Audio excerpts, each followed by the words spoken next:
বন্ধ হচ্ছে আওয়ামী লীগের রাজনীতিতে ফেরার পথ। বাংলাদেশের রাজনীতিতে ফেরার পথ আপাতত বন্ধ। আপনারা যে যতই বলছিলেন, সংগ্রামী বন্ধুগণ, আমি কমরেড সামাদ, সভাপতি বাংলাদেশের কমিউনিস্ট পার্টি মার্ক্সবাদী। আওয়ামী লীগের ফেরার পথ বন্ধ হয়ে গেছে চিরতরে।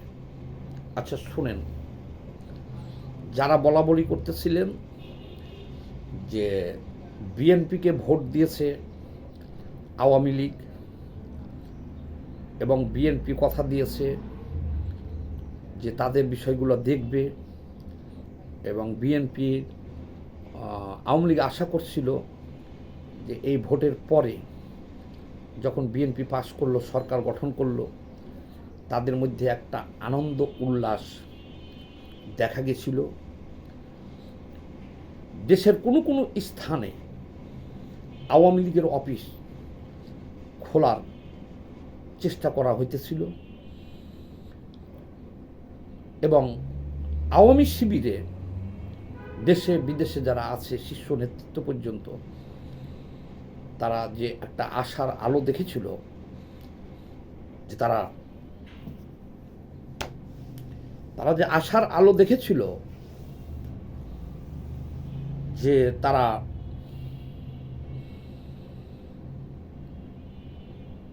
অচিরেই ফিরে আসতেছে রাজনীতিতে, বিএনপি সহযোগিতা করতেছে, তাদের নেতৃবৃন্দ জেল থেকে বাইরে হয়ে আসতেছে, আমি বলি সে আশায় গুড়ে বালি। সহসাই বাংলাদেশের রাজনীতিতে আওয়ামী লীগের ফিরে আসার কোনো সুযোগ নাই। 1975 সালের 15ই আগস্ট বঙ্গবন্ধু শেখ মুজিবুর রহমান সপরিবারে নিহত হওয়ার পরে 1981 সালে শেখ হাসিনাকে বাংলাদেশে ফিরে আসার সুযোগ করে দিয়েছিল সাবেক মরহুম প্রেসিডেন্ট জিয়াউর রহমান। কিন্তু তার সন্তান প্রধানমন্ত্রী তারেক রহমান এখন বাংলাদেশের, সে কি আবার শেখ হাসিনা তো কনভিক্টেড, তো যাই হোক, তাকে আবার ফিরে আসার সুযোগ করে দিবে এখন? এটা নিয়ে কিছু বিশ্লেষণ, পর্যবেক্ষণ আমার আছে। আমিও যে আশাবাদী ছিলাম যে হয়তো, যেহেতু বিএনপি বলছে যে আমরা তো কোনো দলকে নিষিদ্ধের পক্ষে না, নির্বাচনের আগে এটা বলছিল তারা বেশ কয়েকবার, সালাউদ্দিন সাহেব সহ এখনকার স্বরাষ্ট্রমন্ত্রী সহ অনেকেই বলছিল যে আমরা এটা বিশ্বাস করি না, আমরা বহুদলীয় গণতন্ত্রে বিশ্বাস করি। কিন্তু এবার বলি আপনাদেরকে, বিএনপির সরকার গঠন করা আজকে 20-22 দিন হয়ে গেল। এখন প্রায় 1 মাস হয়ে গেল বিএনপির সরকার গঠন করছে। এখন আমরা দেখতে পাচ্ছি কি, ডক্টর ইউনূস সরকারের আমলে বিএনপির, আওয়ামী লীগের প্রতি যে দৃষ্টিভঙ্গি ছিল সরকারের, এখনো সেই দৃষ্টিভঙ্গি আছে এবং আগামীতে এটা আরো কঠোর হতে যাচ্ছে। এর কিছু কারণ আমি আপনাদেরকে বলি। কারণ হলো কি, বিভিন্ন মাধ্যমে বিভিন্ন জন এবং রাজনীতি বিশ্লেষকগণ, রাজনীতিবিদগণ যে বিচার বিশ্লেষণ করছিল, এটা সম্পূর্ণ ভুল প্রমাণিত হতে যাচ্ছে। এখন ভুল প্রমাণিত হতে যাচ্ছে, তার কারণ আমি আপনাকে বলে দিই। তারা বলতেছিল যে জামায়াত এনসিপির হাত থেকে বাঁচতেই আওয়ামী লীগকে সাইড দিবে বিএনপি, আওয়ামী লীগের রাজনীতি করার নিষেধাজ্ঞা তারা প্রত্যাহার করে নিবে এবং সুযোগ করে দিবে। তাহলে হবে কি, আওয়ামী লীগ এবং বিএনপি একযোগে মোকাবেলা করবে জামাত এবং এনসিপিকে। এই অপশক্তি, জঙ্গি শক্তিকে মোকাবেলা করতে গেলে বিএনপি, আওয়ামী লীগকে লাগবে। কিন্তু বাস্তবতাটা হলো সম্পূর্ণ ভিন্ন। বাস্তবতা হলো এই, আমি 39 বছর ধরে রাজনীতি করি, এখনো একটা দলের প্রধান হিসেবে দায়িত্বে আছি। কাজেই রাজনীতির ভিতরে পলিটিক্স, এটা আমরা বহুত দেখেছি এবং বুঝি। এখন যে জিনিসটা আপনাদেরকে আমি বলতে চাই বা বুঝিয়ে দিতেছি, বুঝেন। এই দেশে আওয়ামী লীগ আর জামাত একজোট হইয়া বিএনপির বিরুদ্ধে কি আন্দোলন করে নাই? করেছে। 96-এর আগে দেখেছেন না, জামাত আর আওয়ামী লীগ একজোট হইয়া বিএনপির বিরুদ্ধে আন্দোলন করছে না? করছে। তাহলে এখন রাজনীতিতে কোনো স্থায়ী শত্রু মিত্র নাই তো। রাজনীতিতে কোনো স্থায়ী শত্রু নাই, স্থায়ী মিত্রও নাই। যদি তাই থাকতো তাহলে এই জামাত তো 20 বছরের মিত্র বিএনপির, না স্থায়ী শত্রু মিত্র নাই। তাহলে এখন যদি এই জামাত আর এনসিপিকে ভয়ে মোকাবেলা করার জন্যে যারা বলছেন যে বিএনপি সাইড দিয়ে দিবে আওয়ামী লীগকে, তাদেরকে বলছি শুনেন, এই কথাটা বিএনপির মুখে আছে যে বিএনপি হলো সরকারে, এখানে আওয়ামী লীগও আসলেও এই জামাতের সাথে জোট করে অবশ্যই আন্দোলন হবে, এনসিপির সাথে জোট করে অবশ্যই আন্দোলন হবে। এটা বিএনপির বিরুদ্ধেই যাবে, 1 নম্বর কথা। 2 নম্বর কথা হলো, জামাত এনসিপি এমন কোনো শক্তি না, এই জামাত এনসিপি আওয়ামী লীগের মতো অত বৃহৎ শক্তি তো না যে বিএনপি ক্ষমতায় থাকবে আর সরকারে থাকবে হলো বিএনপি, আর বিরোধী দলে থাকলে আওয়ামী লীগ। এই আওয়ামী লীগকে সামাল দিতে যতটুকু কষ্ট বা রিস্ক, এনসিপি জামাত সেই তুলনায় কিছুই না। তো এই বিএনপি আরও 2-3 বার ক্ষমতায় ছিল, রাষ্ট্র ক্ষমতায়, তখন শক্তিশালী বিরোধী দল ছিল বিএনপি। তখন আওয়ামী লীগের মতো বৃহৎ, আওয়ামী লীগ বামপন্থী এদের মতো বৃহৎ শক্তিকে মোকাবেলা করে কিন্তু ওরা রাষ্ট্রীয় ক্ষমতায় টিকেছিল। এখন জামাত এনসিপির হাত থেকে বাঁচার জন্যে অবশ্যই আওয়ামী লীগকে তারা সাইড দিবে না, কারণ তারা আসলেও এক সময় এই জোটের সাথেই যোগ দেওয়ার সম্ভাবনা থাকবে। আচ্ছা, নিজের পায়ে কুড়াল বিএনপি মারবে না, আমি এটা বিভিন্ন অ্যানালাইসিস এবং বিভিন্ন বিএনপির বিভিন্ন স্তরের নেতাদের সাথে আলাপ আলোচনার পরেই আমি এই বিশ্লেষণটা, এই বার্তাটা আওয়ামী লীগের নেতাকর্মী এবং আওয়ামী লীগের শীর্ষ নেত্রী পর্যন্ত যাক, যে তারা যে ফাল পারতেছে যে তারেক রহমান বা বিএনপি তাদেরকে এখন সুযোগ করে দিবে, চুমা দিবে, দিয়ে দেশে নিয়ে যাবে, সেই গুড়ে বালি। আমি আর একটু ডিপলি বলি আপনাদেরকে, সারা দেশের বিএনপির সেন্টিমেন্টটা কি, আওয়ামী লীগ সম্পর্কে সেন্টিমেন্টটা কি? তারা ভোটের আগে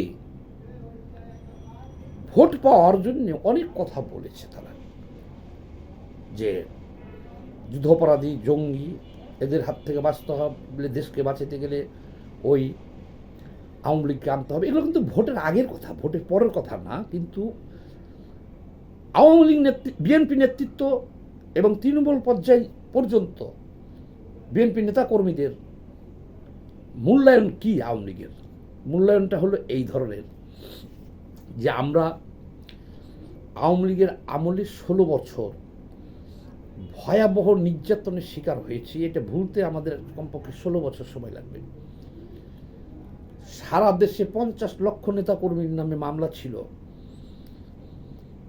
কারো নামে 50, 100, 200, এবং তাদের কথা হলো এরকম আমি বিভিন্ন স্তরের নেতাকর্মীদের সাথে আলোচনা করেছি যে 16 বছর আমরা প্রকার ঘরবাড়ি ছাড়াই ছিলাম, মামলা মোকদ্দমা ফেস করতে করতে করতে আমরা ফকির হয়ে গেছি এই আওয়ামী লীগের নির্যাতনে। এক নাম্বার 2, মামলা ফেস করতে করতে করতে আর কোর্টের বারান্দায় দৌড়াতে দৌড়াতে আমরা ফকির হয়ে গেছি। তাইলে আমরা 16 বছরে আওয়ামী লীগের শাসনে আমরা নির্যাতনের শিকার হয়েছি, মামলায় হামলা, জেল, জুলুম, পুরো পরিবার পরিজন নিয়ে আমরা এই নির্যাতনের শিকার হয়েছি। এটা কিন্তু আমি বলছি না, আওয়ামী লীগের বিএনপির বিভিন্ন স্তরে একেবারে শীর্ষ থেকে শুরু করে বিভিন্ন স্তরের নেতাকর্মীদের সাথে আলাপ আলোচনা করার পরেই কিন্তু আমি এই অ্যানালাইসিসটা আমি আপনাদেরকে দিতেছি। এগুলো এক। নাম্বার 2, তাদের কথা হলো যে বিএনপির প্রতি এমন নিষ্ঠুর আচরণ আওয়ামী লীগ করেছে যে সেটা ভোলার মতন না। যেমন বেগম জিয়াকে জেলে নেওয়া, যেমন শেখ হাসিনা বলেছেন যে এই মামলা তো আমি দেই নাই, তাহলে এখন বিএনপি বলবে যে আওয়ামী লীগের রাজনীতি নিষিদ্ধ, তো আমরা করি নাই, সকল ধরনের রাজনীতি নিষিদ্ধ আমরা করি নাই। ওই ফর্মুলাই কিন্তু এখানে প্রয়োগ হইতেছে। এই আওয়ামী লীগের নিষেধাজ্ঞা কিন্তু এই সরকার উঠাবে না, তাদের কথা ওই একটাই। যেমন বেগম জিয়ার নামে যে মামলা হয়েছিল সেই মামলা 111 সরকার দিয়েছিল, ফখরুদ্দিন মঈনুদ্দিন গং, কিন্তু উনি তো শেখ হাসিনার নামেও অনেক মামলা দিয়েছিল, কিন্তু শেখ হাসিনাগুলো কিন্তু উঠাইছে। কিন্তু সেই মামলায় বেগম জিয়াকে কিন্তু জেলে নেওয়া হয়েছে এবং বলা হয়েছে যে মামলা আমরা দিই নাই, আমাদের কিছু করার নাই। তাহলে এখন বিএনপি অলরেডি ডিসাইড করে ফেলছে যে আওয়ামী লীগকে যে নিষিদ্ধ করা হয়েছে এটা আমরা করি নাই। তারপরে ওদের ভিতরে ক্ষতটা হলো আরও বেগম জিয়ার বাড়ি থেকে উচ্ছেদ করা। আমি বলছি না যে এটা আওয়ামী লীগের নাই না অন্যায়, এটা আবার আমাকে ভুল বুঝার কিছু নাই। আমি বিশ্লেষণ করতেছি চারিদিক থেকে যে কথাবার্তাগুলো পাইতেছি, যে আবহাওয়াগুলো আমি পাইতেছি, বা পরিণতি আওয়ামী লীগের কী হইতে যাইতেছে ভবিষ্যতে, আওয়ামী লীগের পরিণতিটা ভবিষ্যতে কী হইতে যাইতেছে সেটি আমি জানাই দিতেছি। যে বেগম জিয়ার বাড়ি থেকে বাইরে করা, জেলে নেওয়া, এবং এখন তাদের ভিতরে একটা বদ্ধমূল ধারণা হয়েছে যে বেগম জিয়া আরও বাঁচত, শেখ হাসিনা জেলে নেওয়ার কারণে সে চিকিৎসা পায় নাই ঠিকমতো, বা অনেকে বলছে পয়জন খাওয়াইছে।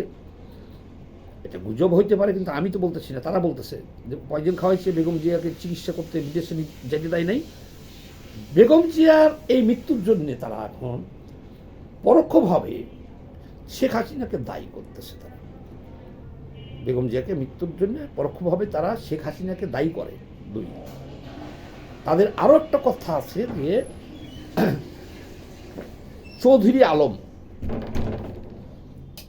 আলম, তারপরে ইলিয়াস আলী সহ তাদের অসংখ্য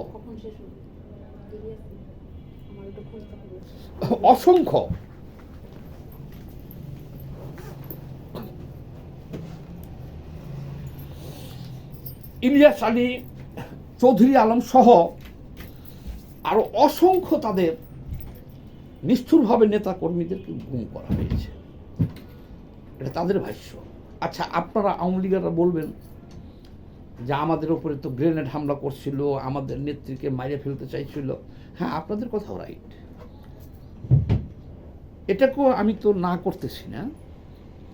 এটা করা হয়েছে, আপনাদের প্রতি অন্যায় করা হয়েছে, হয়তো তার বিপরীতে আপনারা এটা করছেন, এটা ঠিক আছে, কিন্তু এখন তো ক্ষমতাটা তাদের হাতে।